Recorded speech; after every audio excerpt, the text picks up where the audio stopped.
हार्दिक स्वागत है आप सभी का मेरा डिवीजन जीरो में। आज हम लोग वेस्ट बंगाल बोर्ड क्लास 10 का पाइथागोरस थ्योरम पे डिस्कशन करेंगे। बहुत ही इंपॉर्टेंट थ्योरम है, एग्जाम में आने का चांसेस बहुत ज़्यादा है इस थ्योरम का। तो पाइथागोरस थ्योरम हम लोग अगर बात करें तो पहले भी 8 क्लास में 9 क्लास में पढ़े हुए हैं, 10 क्लास में पढ़े हुए हैं कि पाइथागोरस थ्योरम है क्या क्या कहता है, ठीक है ना।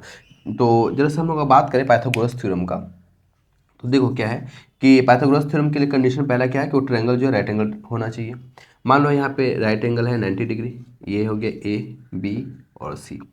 एंगल ए राइट एंगल है, जिसका जो अपोजिट साइड होगा वो क्या कहलाएगा, हाइपोटेनस में सिर्फ हाइपो बोल दिया। तो हम लोग क्या पढ़े थे कि हाइपोटेनस का square is equal to perpendicular का स्क्वायर प्लस बेस का स्क्वायर, ये हम लोग शुरू से पढ़ते आ रहे हैं। लेकिन पाइथागोरस थ्योरम जो दिया हुआ है ऐसे एग्जाम में ना, या तो सिर्फ ई बोल करके आएगा कि प्रूफ पाइथागोरस थ्योरम, सिर्फ इतना बोल देगा, या फिर ये पूरा बात लिखेगा। अगर ये पूरा बात को अगर हम लोग पढ़ें तो क्या बोल रहा है, in any right angle triangle the area of the square, square का एरिया बोल रहा है। अच्छा, स्क्वायर क्या होता है, जिसके चारों साइड सेम हो, यही ना, स्क्वायर यही होता है। और इसका एरिया का बात करें तो क्या होता है, साइड का स्क्वायर होता है, ठीक है ना, साइड का स्क्वायर होता है ना। स्क्वायर का एरिया क्या होता है, स्क्वायर का एरिया का हम लोग बात करें तो क्या होता है, साइड का स्क्वायर होता है। बहुत ही अच्छी बात है।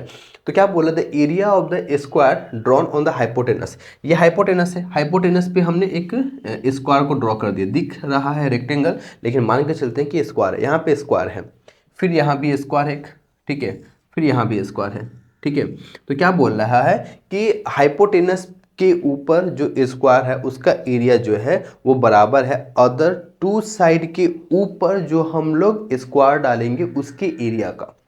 तो एरिया क्या होता है, जैसे कि मैंने बताया साइड का स्क्वायर। यहाँ पे साइड क्या है, अगर इस स्क्वायर का बात करें तो साइड क्या है, सी बी है, सी बी है, तो सी बी का स्क्वायर, सी बी का स्क्वायर इज इक्वल्स टू, यहाँ पे स्क्वायर किसके ऊपर है, ये ए सी के ऊपर है, तो ए सी का स्क्वायर, ए सी का स्क्वायर प्लस ये स्क्वायर है किसके ऊपर, ए बी के ऊपर है, तो ए बी का होल स्क्वायर। समझ रहे हो ना। तो पाइथागोरस थ्योरम हम लोग यही पढ़ करके आए हैं, क्या पढ़ करके आए हैं कि हाइपोटेनस का स्क्वायर जो है वो बराबर होता है अदर टू साइड के, हाइपोटेनस का स्क्वायर जो है वो बराबर होता है अदर टू साइड का स्क्वायर के सम के बराबर, ठीक है ना। तो ठीक है, इसको जैसे हम करते हैं हम, और अब हम लोग प्रूफ की ओर चलते हैं कुछ, कि कैसे इसको प्रूफ करना है, ठीक है ना। देखो यहाँ पे एक राइट एंगल ट्रायंगल क्या बात किया है कि in any right angle triangle, हमने एक राइट एंगल ट्रायंगल ड्रॉ कर लिया, ठीक है, एक राइट एंगल ट्रायंगल ड्रॉ कर लिया, ये एक राइट एंगल ट्रायंगल है, इसका हमने नाम दिया ए बी सी, ठीक है। जैसे कि हम थ्योरम में क्या बताए हैं, थ्योरम जब भी हम पढ़ाए हैं तो क्या बताया है, थ्योरम में 3-4 पार्ट, बहुत 5 पार्ट बहुत इंपॉर्टेंट होता है। पहला पार्ट क्या है कि तुम्हें डायग्राम बनाना है, डायग्राम बनाने के बाद जो तुमको दिख रहा है वो लिखना। दूसरा काम, गिवन, गिवन में क्या लिखना है कि ए बी सी एक राइट एंगल ट्रायंगल है, और राइट एंगल कहाँ पे है, एंगल ए पे है। अपने हिसाब से लिखना है, जरूरी नहीं किताब की भाषा का लिखना है या मेरे भाषा को लिखना है, अपने हिसाब से लिख देना है। क्या कि ए बी सी एक राइट एंगल है, कहाँ पे राइट एंगल है, एंगल ए पे राइट एंगल है, पहला काम। दूसरा, प्रूफ क्या करना है, देखो जब यहाँ पे राइट एंगल है तो इसका अपोजिट साइड कौन हो गया, ये, और ये क्या हो गया, हाइपोटेनस, यानी कि B C square is equals to A B square plus A C square, ठीक है। ये हमें प्रूफ करना है। तीसरी बात, क्या अपने मन से कुछ कंस्ट्रक्ट कर रहे हैं क्या, हाँ कर लेते हैं। हमने एक परपेंडिकुलर ड्रॉ किया ए डी, कहाँ, बी सी के डी पॉइंट पे, हमने एक परपेंडिकुलर ड्रॉ किया, क्या, ए डी, कहाँ पे, बी सी का डी पॉइंट पे। तो ये तुम्हें लिखना पड़ेगा कंस्ट्रक्ट में। एक्स्ट्रा जो हम क्या कंस्ट्रक्ट किए हैं, 4 जो सबसे इंपॉर्टेंट है, प्रूफ, ठीक है, प्रूफ सबसे इंपॉर्टेंट ये है, ठीक है ना। ऐसे ये 4 पॉइंट हुआ, लेकिन ये एक लेकर का 5 पॉइंट हो गया, ठीक है ना। तो प्रूफ में क्या करना है, देखो अगर हमने हमने यहाँ पे जो परपेंडिकुलर ड्रॉ किया ए डी, तो यहाँ पे 3 ट्रायंगल नजर आ रहा है ना, एक ट्रायंगल हो गया ए बी डी, एक हो गया ए डी सी, और एक तो बड़ा वाला ट्रायंगल हो गया। तो एक ट्रायंगल कौन सा है, ट्रायंगल ए बी डी, और ट्रायंगल क्या, सी बी ए, 2 ट्रायंगल लिया हमने। ये दोनों ट्रायंगल क्या है, सिमिलर है। अगर ये दोनों ट्रायंगल सिमिलर है, देखो ये सिमिलर कैसे है, ये यहाँ प्रूफ नहीं करना है, और इसका प्रूफ हम सिमिलरिटी चैप्टर में करवा चुके हैं, तो आप लोग वहाँ से देख सकते हो अगर प्रूफ जरूरी है तो। हालांकि प्रूफ जरूरत नहीं है, यहाँ पे हमने क्या कहा कि ये जो ट्रायंगल है, ट्रायंगल ए बी डी, और ट्रायंगल ए बी सी या सी बी ए या बी ए सी, जैसे मन में वैसे तुम बोल सकते हो, नाम ले सकते हो। तो सी बी ए एक ट्रायंगल, दो ट्रायंगल आपस में सेम है। जब तो दो ट्रायंगल आपस में सिमिलर है तो कॉरस्पॉन्डिंग साइड का रेशियो भी सेम होता है। फिर से, दो ट्रायंगल अगर सिमिलर है तो उसके कॉरस्पॉन्डिंग साइड का रेशियो जो है वो सेम होता है। सिमिलरिटी चैप्टर में ये बात पढ़ाया गया है। तो छोटा वाला ट्रायंगल का हम लोग बात करें तो उसमें लेते हैं ए बी, तो बड़े वाले ट्रायंगल का क्या लेंगे, B C, A B by B C, A B by B C, यहां तक कोई दिक्कत नहीं। इज इक्वल्स टू, अब हम क्या लेते हैं, बी डी, बी डी छोटे वाले ट्रायंगल का बी डी, तो बड़े वाले ट्रायंगल का ए बी, ठीक है ना। छोटे वाले ट्रायंगल का बी डी तो बड़े वाले ट्रायंगल का ए बी, और छोटे वाले ट्रायंगल का ए बी तो बड़े वाले ट्रायंगल का बी सी। छोटा ट्रायंगल में ए बी क्या है, हाइपोटेनस, बड़ा ट्रायंगल में बी सी क्या है, हाइपोटेनस। समझ रहे हो, छोटे वाले ट्रायंगल में बी डी क्या है, बेस है, बड़े वाले ट्रायंगल में ए बी क्या है, बेस है, ले लो, कोई दिक्कत नहीं है, ठीक है ना। कभी याद है ना, मैं ट्रिगोनोमेट्री चैप्टर में पढ़ाया था कि कभी जैसे कि मान लो कि राइट एंगल कहाँ पे, एंगल ए पे है, तो ए बी भी बेस हो सकता है, ए सी भी बेस हो सकता है, ए सी भी बेस हो सकता है, ए सी हाइपोटेनस परपेंडिकुलर हो जाएगा तो ए बी भी परपेंडिकुलर, मतलब कि हमें एग्जैक्ट नहीं पता कौन बेस है कौन हाइट है या कौन परपेंडिकुलर है, ठीक है ना। तो यहाँ पे हमने बेस माना बी डी, तो बेस हमने ए बी, मतलब कि छोटे वाले ट्रायंगल में बी डी क्या है, बेस है, बड़े वाले ट्रायंगल में ए बी क्या है, बेस है। बड़े वाले ट्रायंगल में ए बी बेस है, छोटे वाले ट्रायंगल में बी डी बेस है, बड़े वाले ट्रायंगल में ए बी हाइपोटेनस है, बड़े वाले ट्रायंगल में, छोटे ट्रायंगल में ए बी हाइपोटेनस है, तो बड़े वाले ट्रायंगल का बी सी हाइपोटेनस है, A B by B C. छोटा ट्रायंगल में बी डी बेस है, बड़े वाले ट्रायंगल में ए बी बेस है। समझ रहे हो ना। अभी क्या होगा, A B into A B का whole square is equals to B C into B D, ठीक है ना, यहाँ तक कोई दिक्कत नहीं। देखो अब उसी तरह से हम एक और ट्रायंगल लेते हैं, कौन सा, ट्रायंगल सी डी ए और ट्रायंगल सी बी ए। इस केस ये भी क्या है, सिमिलर है, ये भी क्या है, सिमिलर है। सिमिलरली देखो इस छोटे वाले ट्रायंगल का हाइपोटेनस क्या होगा, AC होगा, हाइपोटेनस क्यों, क्योंकि AD परपेंडिकुलर है BC पे। जब AD परपेंडिकुलर है BC पे तो ये राइट एंगल है, तो ADC राइट एंगल ट्रायंगल है, ADC राइट एंगल ट्रायंगल में AC हाइपोटेनस है, छोटे वाले ट्रायंगल में AC हाइपोटेनस, बड़े वाले ट्रायंगल में BC हाइपोटेनस, यानी कि AC बाई BC लिख सकते हैं। अभी मैंने बताया कि दो ट्रायंगल अगर सिमिलर हो तो कोरस्पॉन्डिंग साइड का रेशियो क्या होता है, सेम होता है। तो AC by B C, A C hypotenuse है किसका, छोटे वाले ट्रायंगल का, BC हाइपोटेनस है किसका, बड़े वाले ट्रायंगल का। अब देखो DC क्या है, बेस है, DC बेस है किसका, छोटे वाले ट्रायंगल का, तो बड़े वाले ट्रायंगल का आप AC बेस मान लो, ठीक है। अब देखो AC इंटू ए सी का square is equal to BC into DC, ठीक है ना। इन दोनों को सम कर दो, इन दोनों को सम कर दो, इन दोनों को सम कर दो, AB स्क्वायर, ध्यान से देखना, सम कर दो किसको, इसको और इसको सम कर दो, तो सम करोगे तो क्या आएगा, ए बी का स्क्वायर प्लस ए सी का whole square is equals to B C into B D plus B C into D C. देखो बी सी क्या हो गया, कॉमन हो गया, तो क्या बचा भीतर, B D plus D C. देखो B D plus D C क्या होगा, बी सी नहीं हो जाएगा, बी सी, तो क्या होगा, B C into B C का होल स्क्वायर, प्रूफ हो गया, A B square plus A C square is equal to B C square, यही प्रूफ करना था। दो चीज समझने वाला बात था, एक ये एक ये क्या बोला है, ट्रायंगल ए बी डी और triangle C B a similar है तो कॉरेस्पॉन्डिंग साइड का रेशियो भी सेम होगा। तो हमने छोटे वाले ट्रायंगल में ए बी हाइपोटेनस ले लिया, तो बड़े वाले ट्रायंगल का बी सी हाइपोटेनस है, तो hypotenuse by hypotenuse A B by B C. छोटे वाले ट्रायंगल में बी डी बेस है, बड़े वाले ट्रायंगल में हमने ए बी बेस मान लिया, समझ रहे हो। तो क्या हो गया, B D by A B, B D by A B. अब ये क्रॉस मल्टीप्लिकेशन करके इसको सॉल्व किया था, पहला ये इंपॉर्टेंट था। दूसरा ये क्या कि छोटे वाला ट्रायंगल क्या है, सी डी ए, और बड़ा वाला ट्रायंगल क्या है, सी बी ए। दो ट्रायंगल है ना, एक है सी डी ए और एक है सी बी ए, ये दोनों भी आपस में सिमिलर है। जब सिमिलर है तो कॉरस्पॉन्डिंग साइड का रेशियो भी सेम होगा। छोटे वाले ट्रायंगल में ए सी हाइपोटेनस है तो ए सी हमने लिखा, और बड़े वाले ट्रायंगल में बी सी हाइपोटेनस है तो बी सी लिखा।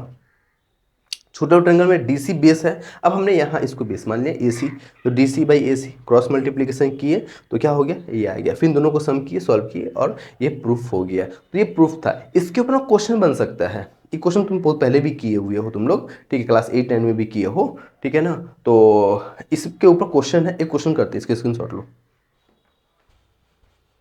देखो क्वेश्चन क्या बोल रहा है कि दूसरा नंबर क्वेश्चन है तुम्हारा चैप्टर एक्सरसाइज का, एक्सरसाइज है 22। बोल रहा है कि in the road of our locality there is a ladder of 15 metre length kept in such a way that it has a ladder मिलीज window at a height of 9 metre above the ground. देखो मिली कोई एक person है, तो मिली ये है और यहाँ पे उसका विंडो है और ये मतलब इसका विंडो का जो लेंथ है, हाइट है अर्थ का सरफेस से विंडो का हाइट जो है वो 9 मीटर है, ठीक है, AB और ये C माना हमने, ठीक है, ये C माना हमने 9 मीटर है, ठीक है, 9 मीटर है। अच्छा, above the ground, now keeping the foot of the ladder at the same point. अब सेम पॉइंट पे रखना है लेडर को। ये लेडर ऐसे था, ये लेडर है, ये लेडर है, ये लेडर है, ठीक है, ये विंडो है, जो भी पर्सन बोला है उसका ये विंडो है। Foot of the ladder the same point of the road, the ladder is rotated in such a way that it touch our window situated on the other side of the road if our window is 12 metre above the ground। अब जो है ना ये 9 metre था, यहाँ पे जो भी तुम्हारा जो भी एक और है, और यहाँ पे अब ये लैडर ऐसे हो गया, ठीक है, ठीक है, और ये जो है ना, अब जो भी पर्सन का बात कर रहा था ABC हो गया, इसको तुम ले लो A' या फिर E और ये D, और ये जो अर्थ से 12 मीटर, अर्थ का सरफेस से 12 मीटर के हाइट पे है ये, ठीक है ना। पहले लेडर ऐसे था, अब बस ऐसे घुमा दिया, ठीक है ना, तो यहाँ पे हो गया। तो बोल रहा है कि if our window is 12 metre above the ground let us determine the breadth of the road. मतलब तुमसे क्या क्वेश्चन पूछा है, BD पूछा है, BD पूछा है। BD क्या होगा, BC प्लस CD, यही ना, यही तो होगा BD। तो चलो ठीक है, अगर हम बात करें, देखो ये एक राइट एंगल ट्रायंगल है ना, कौन सा, ABC एक राइट एंगल ट्रायंगल है ना, ABC एक राइट एंगल ट्रायंगल। अच्छा, लैडर का भी ये दे देना, लैडर कितना है, 15 मीटर है, लैडर का जो लेंथ है वो है 15 मीटर, 15 मीटर, लैडर का लेंथ है 15 मीटर, ठीक है। चलो ठीक है, अब ये एक राइट एंगल ट्रायंगल है ना, ये एक राइट एंगल ट्रायंगल है ना, ये एक राइट एंगल ट्रायंगल है ना। इस केस में किसका बात कर रहे हैं, इन राइट एंगल ट्रायंगल किसका बात कर रहे हैं, ABC का, ABC का। यहाँ पे AC क्या है, हाइपोटेनस, BC क्या है, बेस, AB क्या है, हाइट, AB क्या है, हाइट। यहाँ पे तुम पाइथागोरस थ्योरम अभी हम लोग पढ़ रहे थे उसको अप्लाई कर सकते हैं। तो क्या होगा, 15 का square is equals to AB का स्क्वायर यानी कि 9 का स्क्वायर प्लस BC का स्क्वायर। तो 15 का स्क्वायर क्या होगा 225, 9 का स्क्वायर क्या होगा 81 प्लस BC का स्क्वायर। तो BC स्क्वायर क्या आ जाएगा 225 माइनस 81 यानी कि 144, यानी BC क्या निकल के आएगा 144 का स्क्वायर रूट यानी कि 12 मीटर। BC कितना निकल के आएगा 12 मीटर आ गया, ठीक है ना। अब देखो ये भी राइट एंगल ट्रायंगल है ना, कौन सा राइट एंगल ट्रायंगल, इन राइट एंगल ट्रायंगल EDC या CDA, ठीक है, CDA। इसमें भी सेम केस होगा ना, ये देखो ये लैडर था 15 मीटर, अभी भी जो लैडर है वो 15 मीटर ही होगा, वो तो चेंज नहीं होगा ना, लैडर का लेंथ तो चेंज नहीं होगा, जो लैडर पहले था अभी भी वही लैडर है, तो दोनों का लेंथ सेम होगा। तो 15 मीटर, ये 15 मीटर, ये ED हो गया, यहाँ पे राइट एंगल बन रहा है तो ये क्या होगा हाइपोटेनस होगा, यानी कि EC का whole square is equals to CD का होल स्क्वायर प्लस ED का होल स्क्वायर। EC ये क्या है 15 का होल स्क्वायर, CD नहीं पता है हमें निकालना है CD, ED पता है ना, कितना पता है 12 का होल स्क्वायर। तो 15 का स्क्वायर क्या होगा 225, 12 क्या है 144, 144 इधर आ जाएगा, ठीक है, CD का होल स्क्वायर। तो ये कितना आएगा 81 CD का होल स्क्वायर। तो CD कितना आ जाएगा √81 यानी कि 9। देखो CD कितना है 9 है और BC कितना है 12 है, आंसर आ गया 12 9 20। स्क्रीनशॉट लो इसका। देखो एक और एप्लीकेशन है, ठीक है। एप्लीकेशन क्या बोला है कि आई हैव ड्रॉ और rectangular figure A B C D, A B C D, एक रेक्टेंगुलर फिगर ड्रॉ किया। इफ ओ, ये ओ है, क्यूब नहीं है, ठीक है, ये ओ है। If O is any point within the rectangular figure, इस रेक्टेंगुलर फिगर के विद इन मतलब भीतर में कहीं पे, कहीं भी जगह पे एक पॉइंट है O, then let us prove that. तो प्रूफ क्या करना है कि O A square is plus O C square is equals to O B square plus O D square, ये प्रूफ करना है, ठीक है ना। अच्छा, तो जाहिर सी बात है जो दिख रहा है वो तुम पहला बात लिख सकते हो। गिवन में क्या दिख रहा है कि ए बी सी डी, जो यहाँ पे दिया हुआ है वो तुम लिख भी दो, ठीक है ना। अच्छा, दूसरा बात क्या है कि प्रूफ क्या करना है।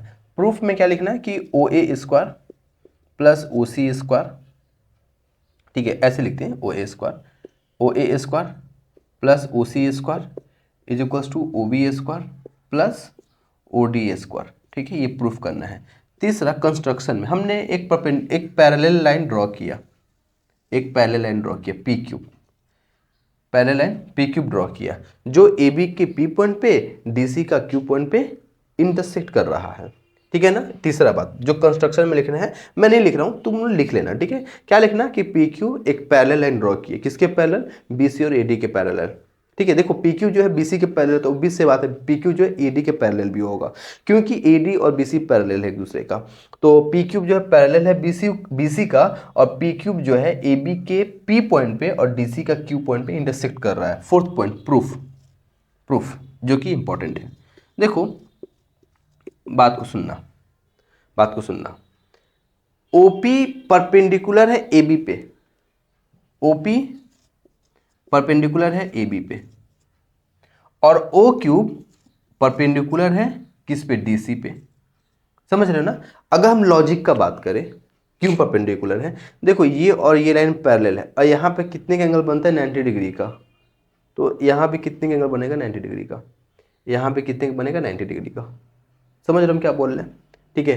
पी क्यूब जो है ए बी के पी पॉइंट पे क्यू सी डी सी के क्यू पॉइंट पे इंटरसेक्ट कर रहा है, और ओ पी जो है ए बी पे और ओ क्यूब जो है डी सी पे परपेंडिकुलर है। अब जब परपेंडिकुलर है तो ये राइट एंगल ट्रायंगल हो गया, ये भी राइट एंगल ट्रायंगल हो गया, ये भी राइट एंगल ट्रायंगल हो गया, ये भी राइट एंगल ट्रायंगल हो गया ना। तो in right angle triangle A P O में, ध्यान सुनना, in right angle triangle A P O में इसमें क्या होगा, ए ओ का होल स्क्वायर। तुम्हें ना ये बात लिखना पड़ेगा, मैं नहीं लिख रहा हूँ, ये लिखना पड़ेगा A P O P B O C O Q Q O D are right angle triangle, ये बात तुम्हें लिखना पड़ेगा, ठीक है। मैं नहीं लिख रहा हूँ, तुम लोग लिख लेना।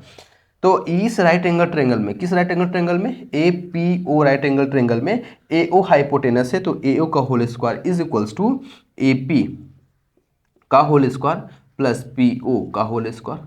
Again in right angle triangle P B O में बी ओ हाइपोटेनस है, तो बी ओ का whole square is equals to P O का whole square plus P O का whole square plus P B का होल स्क्वायर। समझ रहे हो ना, बात को समझ रहे हो ना। पी ओ का whole square is equals to P B का is equals to plus P B का होल स्क्वायर, बी ओ का whole square is equals to P O का whole square plus P B का whole square. In right angle triangle O cube C में O सी क्या है, hypotenuse है, तो O C का whole square is equals to O cube का whole square plus cube C का whole square. In right angle triangle O D Q में, O D Q में, क्यूब ओ डी में, ओ क्यूब डी में, जो भी बोलना है बोल लो, इसमें हाइपोटेनस क्या है, ओ डी है, तो ओ डी का whole square is equals to D cube का whole square plus O cube का होल स्क्वायर। समझ रहे हो ना, बात को समझ रहे हो ना। डी क्यूब का whole square plus O cube का होल स्क्वायर। अब तुम इसको ऐड कर दो, इसको ऐड कर दो, ठीक है, इन दोनों को ऐड कर दो। क्या बोला हमने कि तुम इसको ऐड कर दो, ठीक है, इन दोनों को ऐड कर दो। इन दोनों को ऐड करके ये प्रूफ हो जाएगा, ठीक है। कैसे हो जाएगा देख लो, इन दोनों को ऐड कर दो, किसको, ए ओ का whole square plus O C का होल स्क्वायर। तो क्या होगा, ए ओ में क्या है, ए पी है, तो ए पी का whole square plus P O का whole square plus O cube का whole square plus cube C का होल स्क्वायर, ठीक है, क्यूब सी का होल स्क्वायर। अच्छा एक बात बताओ, ए पी जो है वो डी क्यूब के बराबर होगा, क्योंकि ये दोनों लाइन तो क्या बोलते हैं, पैरेलल है, और सिमिलर भी होगा क्योंकि ये क्योंकि ए पी क्यूब डी क्या है, एक रेक्टेंगल है। देखो A B C D rectangle है, तो रेक्टेंगल अगर है तो उसका कंडीशन क्या होता है, ओपोजिट साइड इक्वल और पैरेलल होगा। तो A P cube D, A P cube D, A P cube D क्या है, रेक्टेंगल है। रेक्टेंगल अगर है तो ए पी बराबर होगा डी क्यूब का, ए पी बराबर होगा डी क्यूब का, समझ रहे हो ना। और पी बी बराबर होगा क्यूब सी का, P B P B P B बराबर होगा क्यूब सी का, समझ रहे हो ना मैं क्या बोल रहा हूँ। हाँ पी बी बराबर होगा क्यूब सी का। अब पुट कर दो, ए पी की जगह पे डी क्यूब पुट कर दो, डी क्यूब का whole square, A plus P O का whole square plus O cube का होल स्क्वायर, और क्यूब सी की जगह पे पी बी रख दो, पी बी का होल स्क्वायर। ठीक है ना। अब देखो एक बात बताओ, ये देखो इसको भी अगर तुम ऐड कर दिए होते अभी यहाँ पे, अगर इसे भी ऐड कर दिए होते इस जगह पे, तो क्या होता, बी ओ का whole square plus O D का whole square is equals to P O का whole square plus P B का whole square plus D cube का whole square plus O cube का होल स्क्वायर। अब एक बात बताओ, देखो यहाँ पे पी ओ का होल स्क्वायर, पी ओ का होल स्क्वायर, पी बी का होल स्क्वायर, पी बी का होल स्क्वायर, डी क्यूब का होल स्क्वायर, डी क्यूब का होल स्क्वायर, ओ क्यूब का होल स्क्वायर, ओ क्यूब का होल स्क्वायर। तो इसके इक्वल्स क्या है, ये बी ओ है ना, तो यहाँ पे रख दो बी ओ का whole square plus O D का होल स्क्वायर। हो गया प्रूफ, ठीक है ना। तो पाइथागोरस थ्योरम को मैं यहीं पे खत्म कर रहा हूँ, ये प्रूफ हो गया। पाइथागोरस थ्योरम को मैं यहीं पे खत्म करता हूँ। सबसे इंपॉर्टेंट क्या था, पाइथागोरस थ्योरम था जो हमने शुरू में प्रूफ किया। उसके बाद और भी उसमें बहुत सारी बातें प्रूफ करना है, वो तुम खुद से कर सकते हो क्योंकि थ्योरम इंपॉर्टेंट था और एग्जाम में उम्मीद है कि आ रहा है। ठीक है, मिलते हैं नेक्स्ट वीडियो में।